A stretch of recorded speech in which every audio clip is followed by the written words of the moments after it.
How y'all doing? So I'm JP, and I'm with JP Blake Live, and we do have a fitness corner, and I will be giving a little bit of my quote knowledge from training since I was 8 years old, and I'm 55, and kind of the process that I've gone through. I will sit down a lot and kind of guide you a little bit through these sitting down videos, and then we will do actual work, and then we will get into a program, and I will get you guys all set up, and we will have other trainers who will come in and help, and et cetera, et cetera, et cetera, because I can't do this all on my own anyway. So, but I am starting this off for the YouTube show.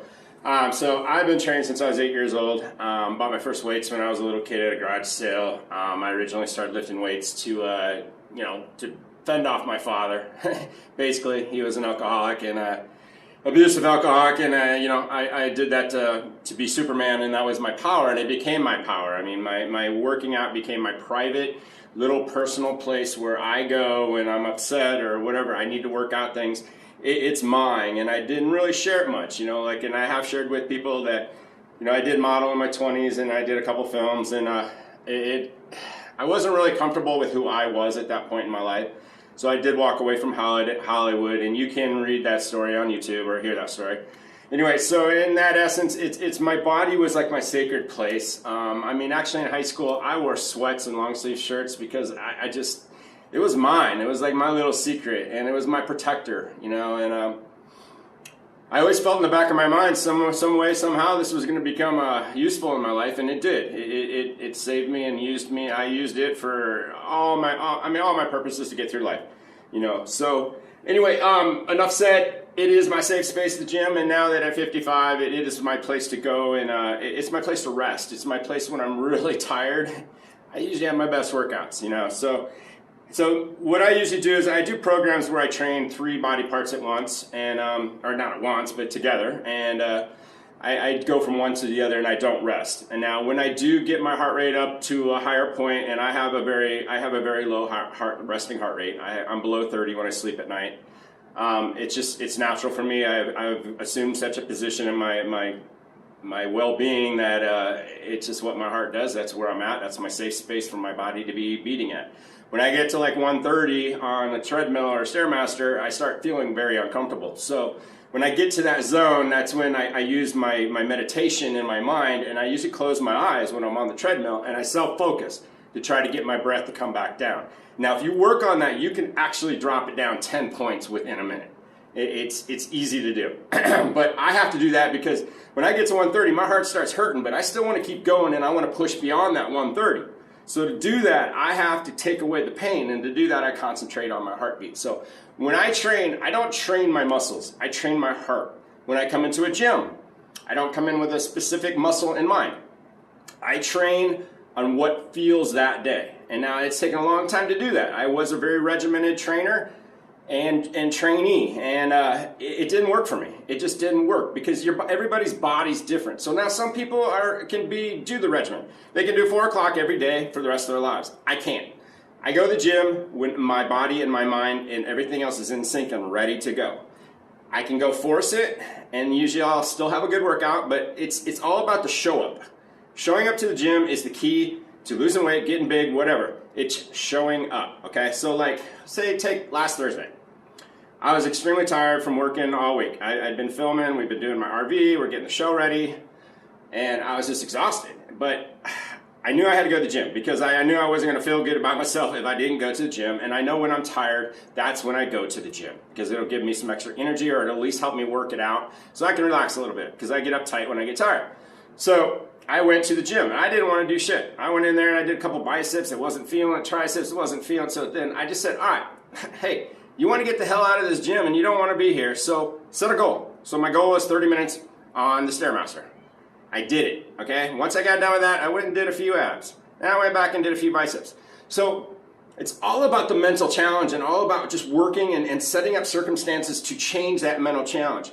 So now, if you need to get up off the couch today, just go take a walk. But if you want to challenge yourself, make little goals. Like every time you step on your right foot, say 5 times, you're working in the kitchen, make it a goal to do 20 bendovers, or squats. Or there's so many simple things that we can teach you to do in the kitchen, and we'll do that, okay?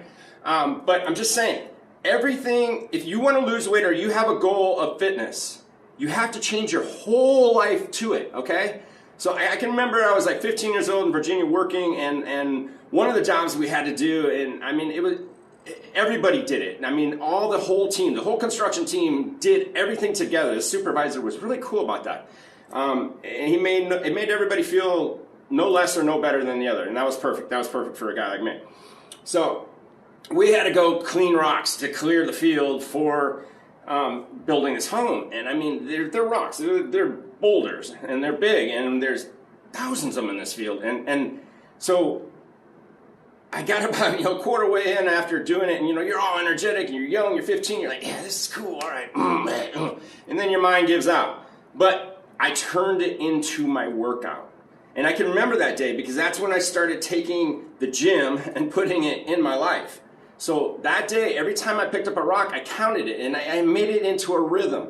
I made it into a workout. So what I'm saying here is, it's so simple. Just turn your life into what you want to do. Okay, so if you're going to park your car at Walmart and you're trying to lose weight, don't park right up front. Don't waste your time sitting in the damn air conditioning. Park all the way at the end. Bring your goddamn tennis shoes and walk it. Hey, you just accomplished something. Nobody else even knew you did it, but you did it, so that's all that matters. So what I'm saying is take the aspect of fitness into your life, okay? Nutrition. Nutrition's a huge one. I have put my Lyme disease into remission. I've had Lyme disease 3 times in my life, and now I have a tumor, and I have thyroid problems, which is from the Lyme disease. Almost all my problems now are after effects of having Lyme when I was 34. And it's just now I have to cope with what I've got, and most of it has to do with hormones. I have a tumor on my pituitary, controls all my hormones. So I've been a wreck for 7 years, basically. The only thing that's kept me going is my gym, because I have a mentality of when I hurt, I go to the gym. So in essence, the sicker I got, the bigger I got. Okay, because I spent more time there. Because when I'm in the gym, it releases cortisol, and I have adrenal insufficiency, so I don't produce enough cortisol. But during the summer, I produce too much. That's what the pituitary tumor does. It's goofy.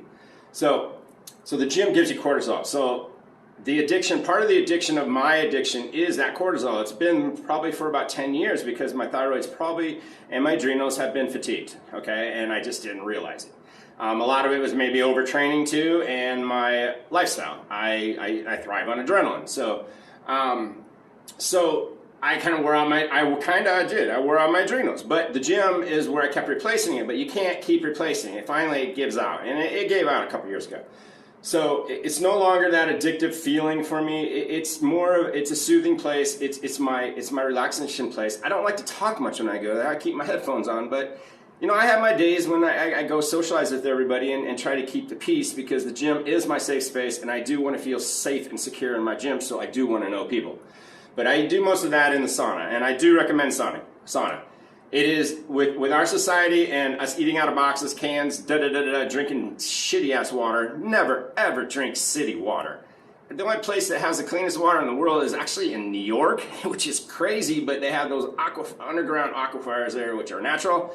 Hopefully they won't put those damn gas things in there or whatever they do when they're going for the, whatever. I don't even want to talk about that. I hope they stop that. Anyway, so nutrition, what we put in. I mean, we put in thousands of chemicals a day, no matter what. We drink the water, we're probably drinking Prozac because it's in our systems. It's everywhere. The fish are freaking, these fish are like, they don't even like to bite anymore. Hey, that's a joke. So what I'm saying is that sauna is very important. An hour before you do your sauna, drink water, lots of it, with some Himalayan salts. Now, Himalayan salt has nothing to do with your blood pressure. Sorry, nothing. It is not that kind of salt. It's a mineral salt. A white iodized salt, all the salts that they use, all the bad salts that they put in the packages. Everything we eat out of a box in a can is just loaded with the bad salts. It's not even salt, it's chemicals. So that is what makes you have high blood pressure. That's what makes you bloated. I mean, all those factors. So the sauna is extremely important. So you want to flush your body. So you push that water into you before you get to the sauna with the salt. Now, when you're sweating right, you should be able to taste that on your lips. That's a good sign. That means it's pushing it out. Now, stay in there for as long as you can. Make sure it's maintained. Make sure it's clean in there. But do it as often as you can. I mean, there is nothing wrong with it. I mean, when I had Lyme, I did it every freaking day because I had to get those toxins out of me. Now, I'm very high in metal because I fish a lot. So, I mean, the sauna is the best place along with cilantro. I mean, there's so many things that we can do to remove this stuff. Now, it's all in us, and we have to accept that. So we have to remove it. It's not natural to have it, okay? And it's probably a lot of your problems. A lot of it has to do with the memory. I mean, shit, metals screw up your brain, okay? So anyway, sauna is very important. Very, very, very important. And it's very important to take a shower or wipe your skin immediately after the sauna so that stuff doesn't reabsorb, okay? We're getting up here in time, so I'm gonna go about another 4 minutes, and then I'll have to cut this up. So anyway, we covered nutrition, working out. Making working out a pleasurable experience. I mean, make it an experience. I mean, coffee. I mean, if you don't like coffee, if you want to lose weight, you're gonna have to learn how to drink coffee. I'm sorry. Coffee makes your lipids dump into your fat fast, or into your blood faster. Takes the fat, put it in the blood, just like that, just like that.